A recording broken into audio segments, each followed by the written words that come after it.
I struggle with a lot of things in the beginning of my videography journey when it comes to cars. The settings for the camera, for the gimbal and everything around that. So in this video I'm gonna give you my tips and settings I use for my videos to get my style of videos, and hopefully I can help you out with some things that you might struggle with. Let's get into this video. Subscribe if you haven't, and if you have any more questions or something, drop it down below in the comments and I will try to answer them.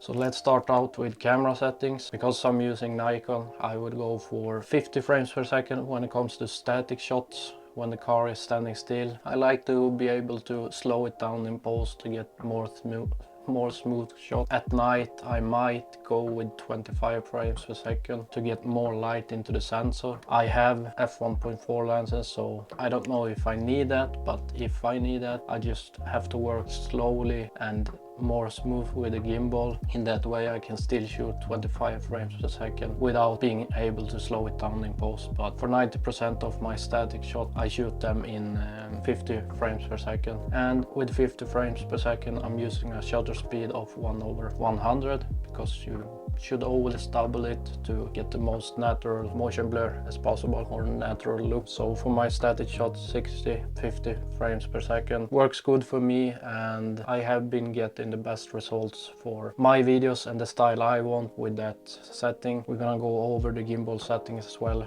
but later in this video when we are done with the camera settings. For rolling shots I always shoot 25 frames per second. I never go with slow-mo if it's not something I really want to capture in slow-mo. If it's someone drifting and I want to enhance that drifting with some punch in and some slow-mo.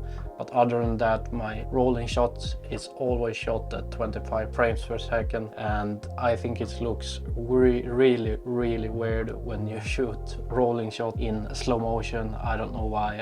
I don't think it looks good. But if you want to enhance something, maybe someone is drifting as I said or something like that, I might take 1 or 2 shots with slow motion just to have it. And with 25 frames per second you use 1/50 in shutter speed, so double the frame rate. I've been talking about rolling shots in another video, but for rolling shots I tend to go with zoom lenses instead, just to have the more versatile lens, so I can zoom in and get a tighter shot, zoom back out to get a wider shot. And I use primes as well, but for rolling shots tend to go with zoom lenses instead. I lose a little bit of quality, but still looks really good. Not much to go over in the settings in the camera. It's just the frame rates, and then I always shoot in log, and I suggest you to do so as well, because you get the most dynamic range out of your camera and you get a really nice look of your shots when you color grade it later.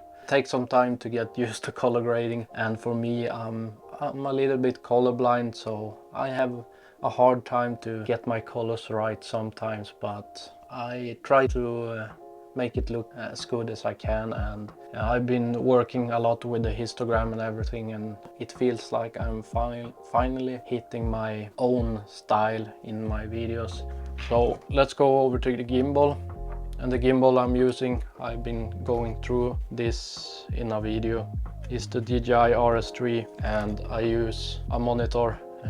I would never go without a monitor just because it's so handy to have, and in that monitor I can preview with a lot, so I know not exactly, but so I know how the final image almost gonna look. But I get a preview when I have the lot in the monitor, so it's really nice. I highly recommend you to get a monitor instead of using the screen on your camera. But we're gonna go over the settings in my gimbal and in my phone. So once you have power on the gimbal, you can see you have pan, tilt, follow, custom. This is the custom I have set in the app. You can go to pan, follow. I have 17 and 1 on FPV.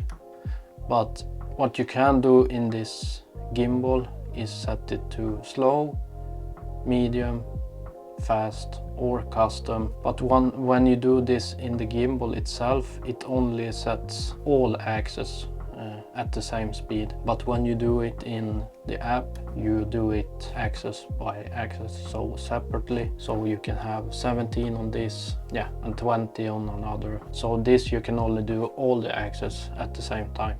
That's why I like the app better. I wish it was put into the gimbal instead, but it isn't, so you have to use the app if you want to dial in your settings. And if you want to reach that band that you have in the app, you need the app because it's only in the app. When it comes to shooting with a gimbal, I always try to make it as perfect as I can when I'm out shooting, so I don't rely on the software or the stabilization in the program. I try to get it as smooth as possible once I'm out shooting. That's why I've been taking my time to really dive in the settings that works best for me. And I'm gonna go over my settings or my custom settings in the phone. If you go into the phone, you get something like this.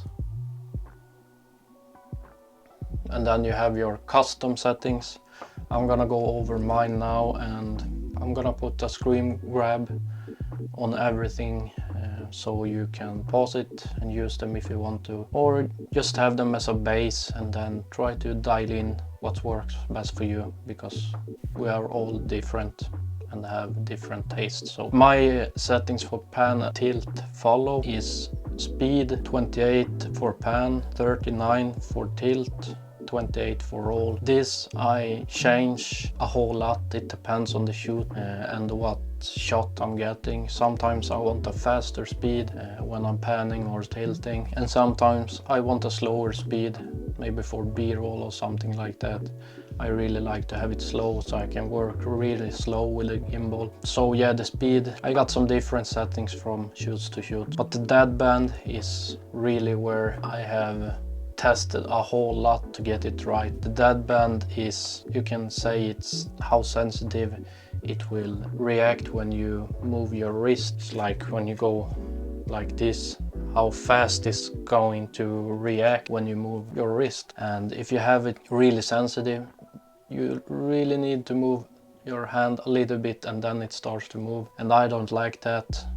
So I have dialed my 3. I had it in my last video at 6 and I felt like it didn't perform as I want to, so I have tried it some more, and 3 is where I have it now and I really like it. And then you have pan follow, PF, on the gimbal. I have the speed to 29, 28, 28, and as I said, this will change from shoots to shoot, but that's what I have for my last shoot for this video. And the dead band is set to 3 here as well. As I said, it works good right now. It may be something I will change later. It's just finding your own style and finding what's best for you. Maybe you can use this as a base and then work from this and up, because this I haven't changed on any gimbal. I started to change this on this gimbal when I bought it. Otherwise I just used the regular profile that was in this, and I didn't know at first that you could change this much in the app, but now when I have it, it's so useful. I wish it was in the gimbal itself instead though. So this is the settings I have for FPV.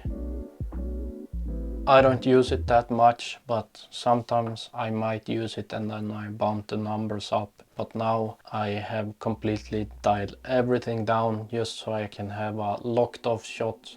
So wherever I move the gimbal, it will stay there, and even if I move, it won't move. So hopefully helpful video for you if you're starting out, or if you have a question that you haven't found the answer for, you might find it in this video. Other than that, hopefully you find this helpful, and if you did, please leave a like, comment down below if you have any questions, subscribe if you haven't. Hopefully I will see you in the next one. Bye.